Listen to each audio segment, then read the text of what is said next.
Welcome back to Mental Health Matters. We got a really fun show following up on last week's show with Luke, who is on this grand adventure throughout the world. And we're going to talk about extending that notion of travel and what does that really mean in terms of mental health. But I want to say that you are listening to Mental Health Matters with Dr. Scott Terry. I'm Dr. Terry. And we are really glad you're here with us today to talk about the idea of exploration of our lives. And so to think about it in almost travel, not just in the big sense, but also in the small sense of how we living our lives when we're not traveling, or taking that sense of adventure to our lives every day. Or when we are traveling, how do we deal with the bumps in the road? And so we don't get lost in everything. Anyways, Mental Health Matters, Dr. Scott Terry, KRUU 100.1 on your FM dial. You could email me for show topics, and we get bunches of emails.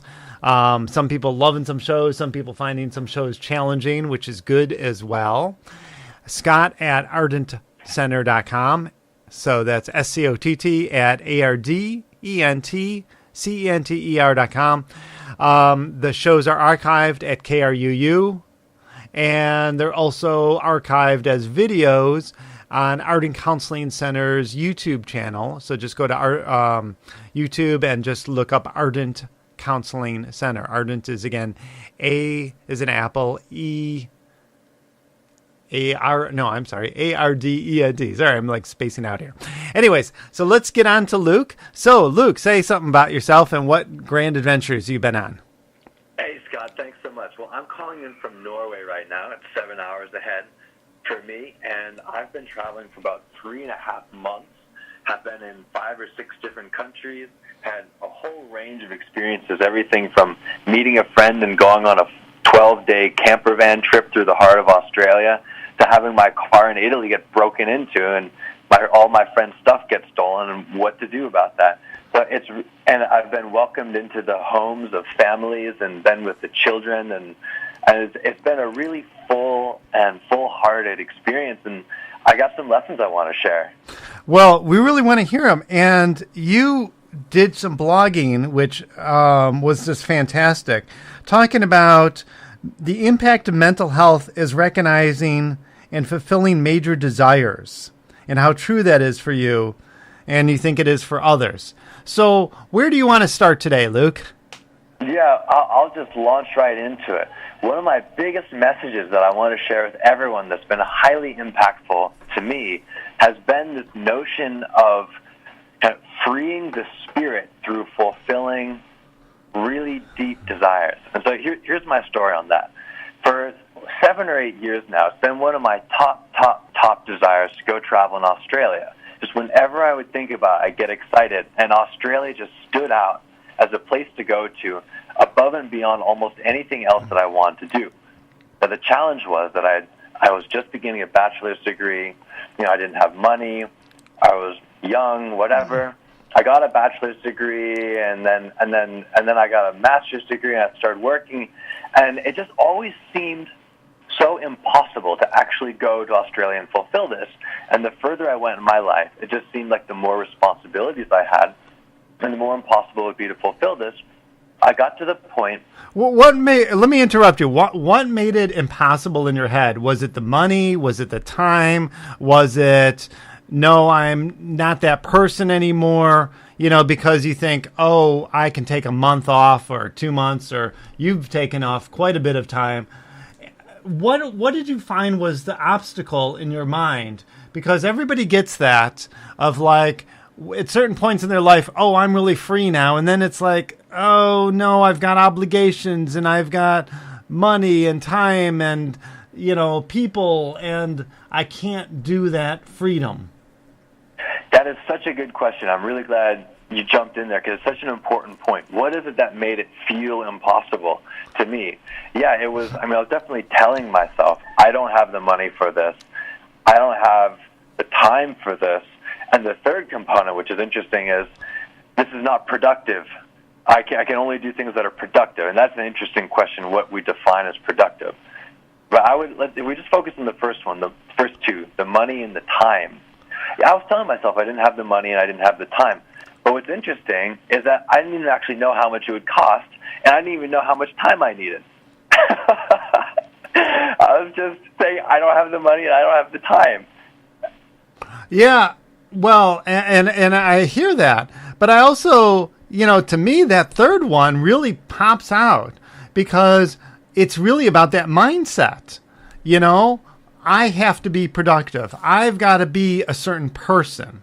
And I talk all the time with people about holding true to what your vision is. Who am I?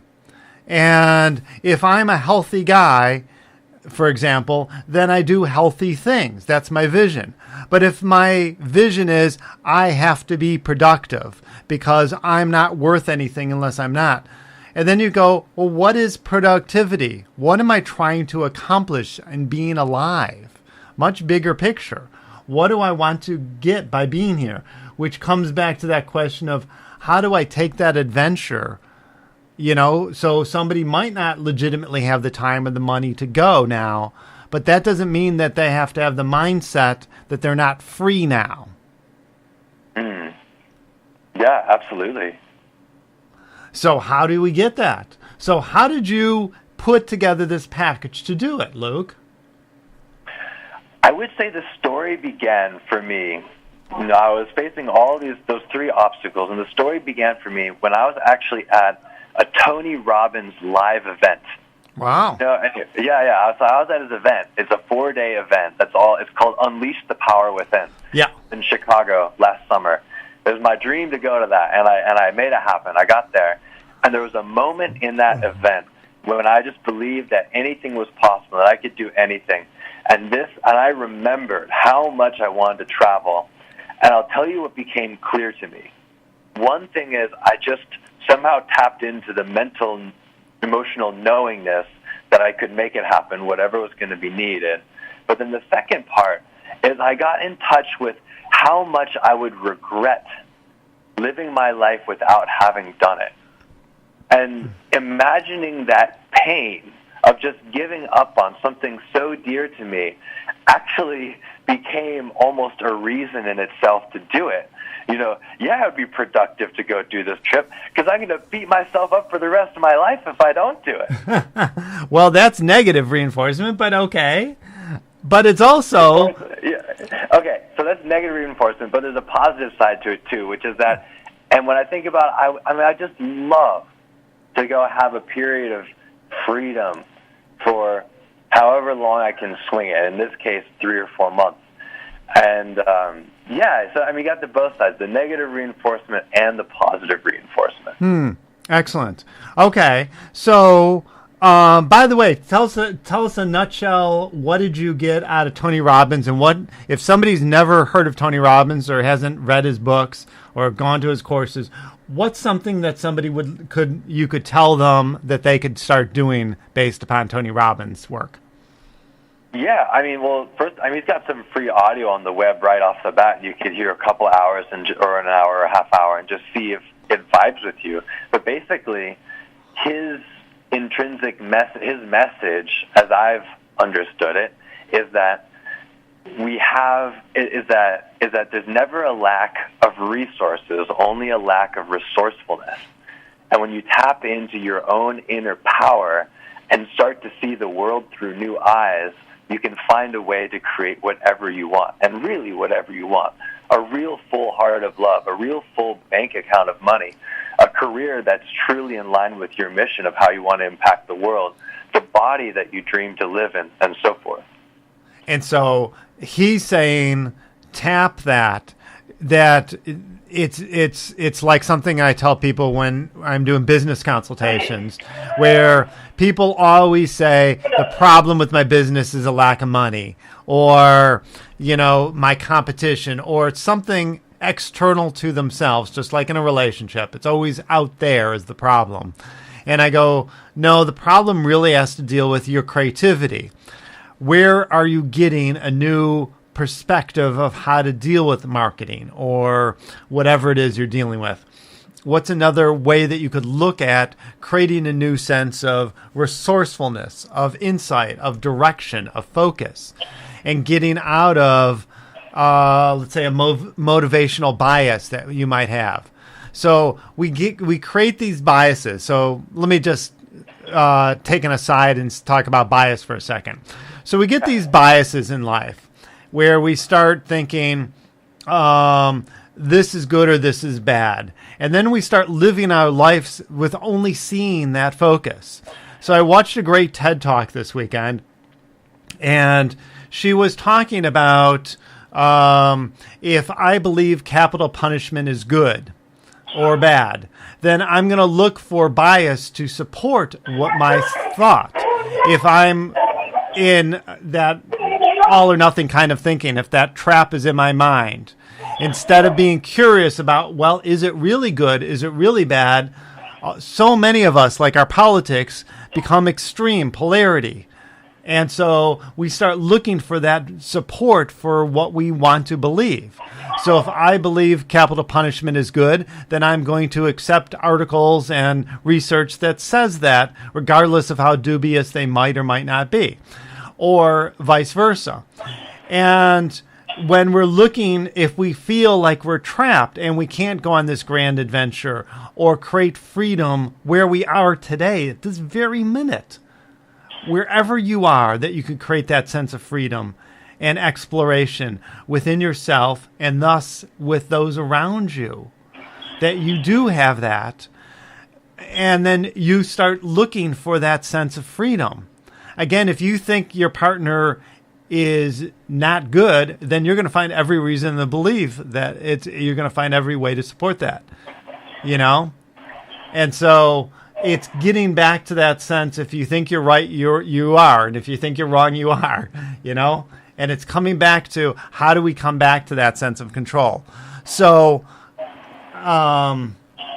Luke, when you're sitting there saying that you found that resourcefulness, and then, but you also did one other thing. You just didn't hear motivation. You also acted on it. I did. And I think the biggest point that people miss is, like in therapy, the old joke is, how do you feel about this? And it's not so important what you feel or what you think if you're not willing to do something about what you feel and think. And so it wasn't just let's get motivated. We've heard Tony, who stirs up the crowd like no tomorrow, but to sit there and say, yes, I can actually act on this. What allowed you to act on this? A great question. I'll tell you the story. So I came back from the event with that raw energy, and I knew if I don't have some kind of consistent, regular action on this, I'm going to lose the feeling. And so I did another technique, actually, that Tony teaches, which is I got up every morning, as early as I needed to, 6 or 5 or whatever, and I hit the trail either on my feet or on my bicycle, got moving, and I get pumped every day. I'm doing it. I'm going to Australia. I'm going to make it happen. Or even, I'm here. Look how beautiful it is. Just getting energized while I was exercising and feeling alive. And I did that every day for 8 weeks until I had the cash to make the purchase of my plane ticket and my visa, and then I knew I was going. But you didn't just pray for it, so to speak, and hope that Santa Claus will deliver money in your pocket. You, again, as they say, you pray and then you act. God helps those who help themselves. You actually got up and did something about it. So you got motivated, but then you also took that motivation and did something with it. How can I earn money today? How can I earn towards this bigger goal? Absolutely. Or more like, how can I lower my expenses because I had an income? Just, how can I not use this for things that aren't as important to me as this trip? Right. I really don't need to go to this party. I really don't need to go to lunch today. This bigger trip is more important. And I think we all lose sight of that. To go along the theme of what you're saying about bias, now my new bias was a very positive bias, that my bias is, this is possible. I can make this happen. And then I naturally start filtering my environment for ways that can make it happen.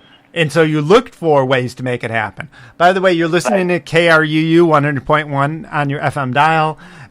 Today we're talking about on mental health matters with Luke. Thank you so much, Luke, for joining us today. And today we're talking about the spirit of adventure and continuing on with Luke's travels and how you could take that for your next adventure. But your next adventure is today, right where you are at, right at this very second as you're hearing this, creating that adventure for yourself. So, Luke, by the way, tell everyone a roster of where you've been, and then take it to this next point that you're going to go to. Okay, yeah. Well, so I'm in Norway right now, and my journey has been about 3.5 months. The first 2 months were in Australia, in many, many places of Australia. And then I spent about a week in each of the following countries. I went to England, Germany, the Netherlands, to Italy, and now I've been in Norway actually about 2 weeks. And pretty soon I'll be going back to the Netherlands for a couple of weeks. And then actually I've just bought my plane ticket to come back home. Really? Yeah, start of August. Well, and when you come back home, we'll do a show together in person. That'll be fun. Yeah, that'll be fabulous. All right. So, where did you want to take this next? What story did you want to share with us? You know, I wanted to continue on the theme of how important it is, of why it's necessary or why it's so important to recognize your greatest desires and fulfill them. Great. Thanks. Okay. Love it. Cool. Now, I just want to put up front that I'm speaking from the perspective of being, a 26-year-old male who doesn't have children, is not married, and I don't have a mortgage. So I can't fully express on how to do this if you are, if you got kids and you got a house and you're married and all this. Probably similar principles apply, but I can only speak from my experience. So basically, what I've noticed is that, like when I was a teenager, I used to be full of inspiration. I mean, I still am, but when I was a teenager, I used to be full of inspiration ideas, and I noticed over the years that energy started to wane. It started to move into smaller and smaller boxes, things that were more acceptable to the world around me, or more practical or easier, or what other people were doing. I noticed that energy waning, and now I feel that energy, especially in the last year, surging and surging once again.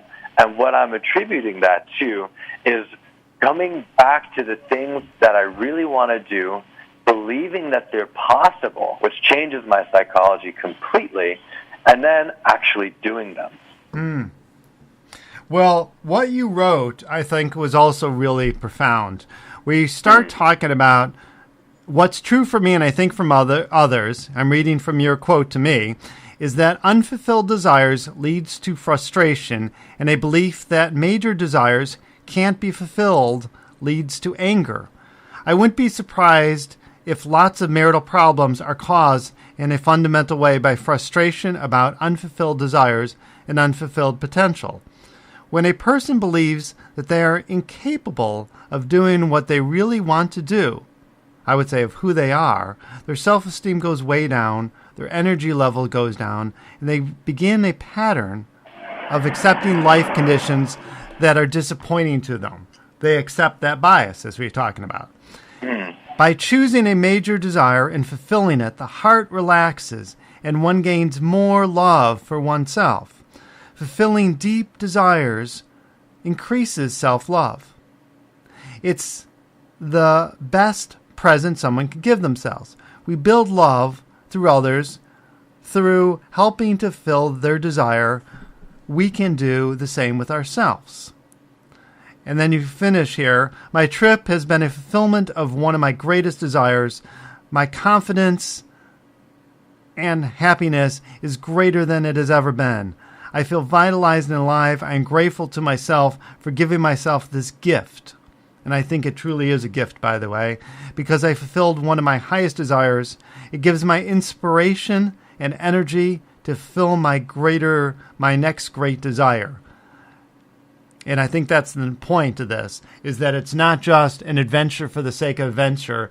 It's a stepping stone to even greatness. Living this way, I naturally radiate positivity and optimism. I'm energized and alive, and I'm ready to love. That was just beautiful, by the way. Thanks, Scott.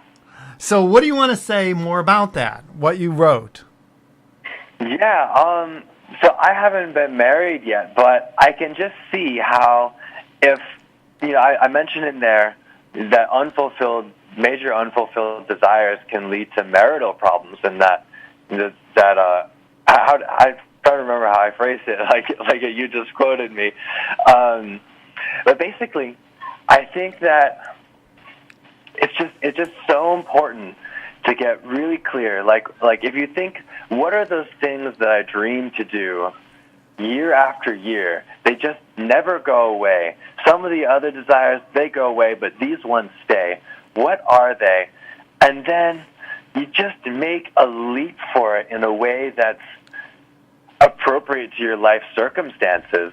If I was married and had kids, you could go to Australia for a week. Even just something like that it's so softening to the heart and creates gratitude.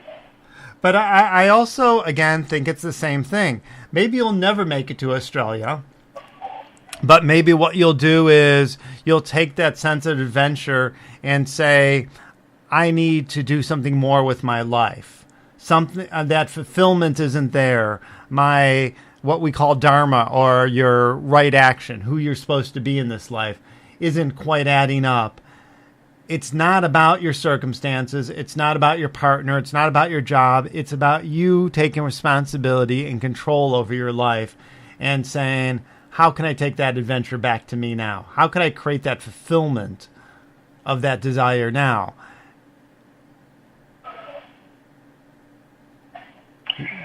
What do you think? That sounds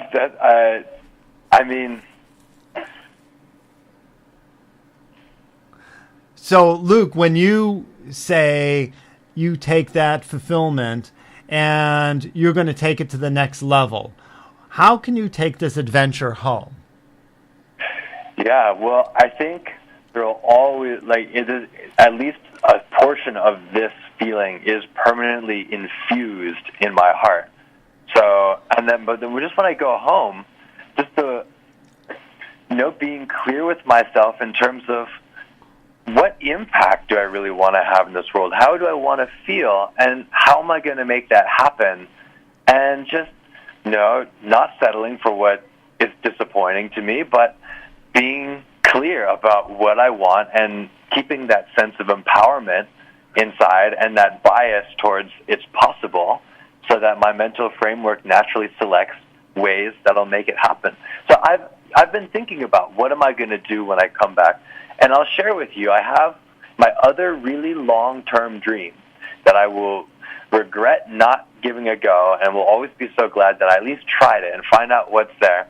Is I've always wanted to create some sort of school in the wilderness where people would actually get this sense of empowerment inside, and they'd also learn ancient survival skills and learn to be one with the earth.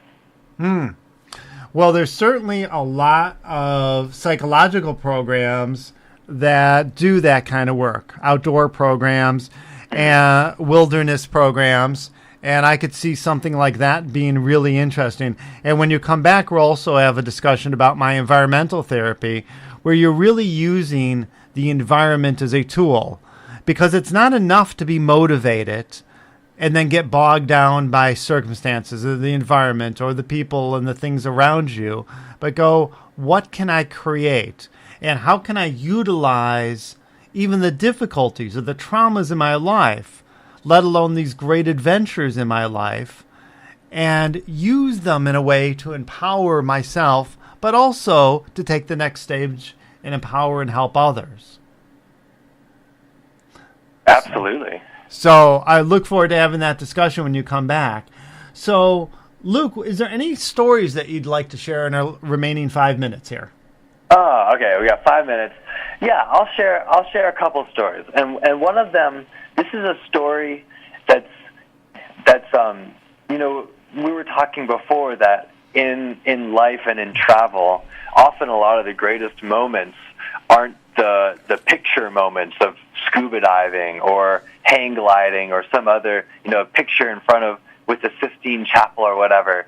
It's those in between moments, and yes. when the heart is just full in a non-glamorous moment.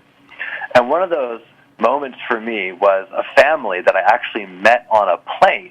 I was flying from Melbourne, Australia to Cairns, Australia in the Northeast. Cairns. And this family that I met, we just hit it off, and they had 3 kids who were all really fun, and we had a great time, and they said, you should just come visit, come stay with us. And so I went and stayed with them for a couple of days and ate their food, and they all go sailing together. The kids are all competitive sailors, and the dad is their coach, and they took me out in the boats and showed me around the beautiful lakes in the northeast of Australia. One of those just beautiful, magical moments that really, my whole trip was filled with different sorts of simple but heart-expanded moments like that. And it wasn't just the big thing of, I'm sailing in by the Great Barrier Reef and how incredible this is. But it's also, I remember, again, myself being in Australia and seeing the smile on somebody's face. Sometimes it's having a really good, the best Thai food I ever had, or something simple. It was cheap and it was simple and street food. And it's like, sometimes it's the small things that we miss. It's not the big things, that the real experiences, the real ahas are the small things in life that we allow to be present today. So as you walk around your life today, wherever you are, being able to look up, and that's part of that gratitude thing of like 3 things I have gratitude for today before I go to sleep every night. But it's also being able to look and say, I might not have everything I want. My body, my mind, my whatever isn't as I'd like it to be. That doesn't mean I can't find some moment of happiness, of joy, of beauty, of life, of connection. Because for you, Luke, what you got also wasn't just adventure. It was pure connection out of the blue where you weren't expecting it. Wouldn't you say?